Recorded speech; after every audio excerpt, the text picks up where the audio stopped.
Morning, boys. Thought you might like to see the sunrise here in Meridian, Idaho.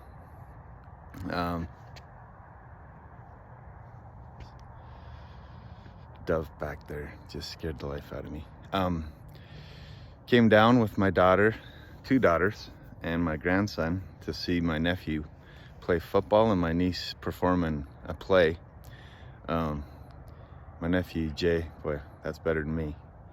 My nephew Jay just a while back got a full ride scholarship down to formerly Dixie College. I can't remember the name of the place, but he's kind of doing good things on the offensive line down here. And anyway, so he came down for that. And I wanted to share a couple things here this morning before we hit the road so I can get home and teach tomorrow. And I apologize for that. I am missing the most important part of today, but forgive me. A couple thoughts for you.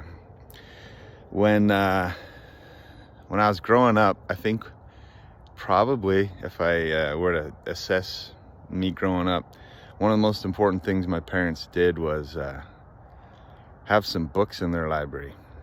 And I say library, sometimes it was a bookshelf in the basement. Later on in life, they did have a kind of a designated room where all their books were. Anyways, one book in particular made, I really feel, a big difference for me, maybe all the difference. It was President Monson's Pathways to Perfection.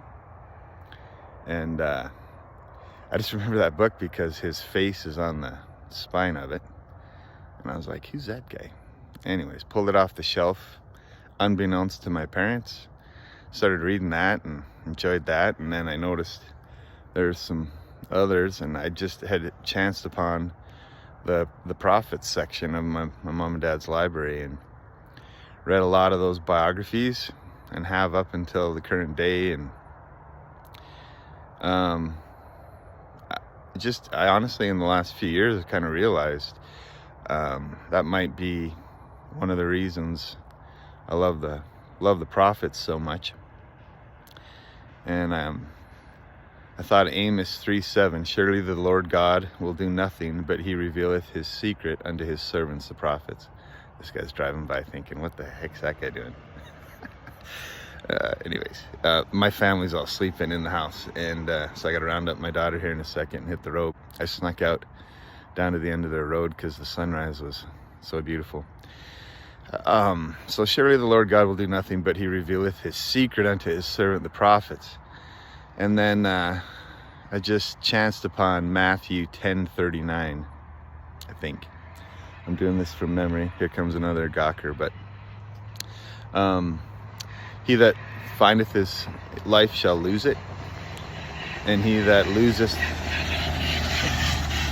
sorry about that voice, he that loseth his life for my sake shall find it. And both of which I've heard, and we all have many times, but that dude needs some new brakes. It just hit me today.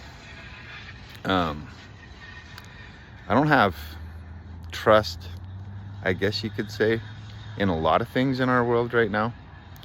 I just had my left eye, a little procedure on that Wednesday. For those of you who don't know, oh man, this has gone way long. I apologize. My right eye, I had a detached retina, and so in the follow-up to that, which has been almost a couple of years now, they found a hole in the retina of this one. And so Wednesday, they treated it. And I won't get into all the gory details, but it was the most painful procedure I've ever experienced. And they said they were doing it to prevent surgery down the line. And I kind of believe them, but honestly, my mind was racing a bit like, man, did we really have to do this? He didn't even tell. I thought I was going in to find out everything was great. And it wasn't. But I could go on the lack of trust, but I do know that in Brad's words, my spirit catches up to my body often, most often, when I'm pondering on the prophets, living and dead, and in Brigham Young's words, most assuredly the living, I guess I could say. And I'm grateful for that. I'm grateful for you guys. We say this, but these moments have been meaningful to me.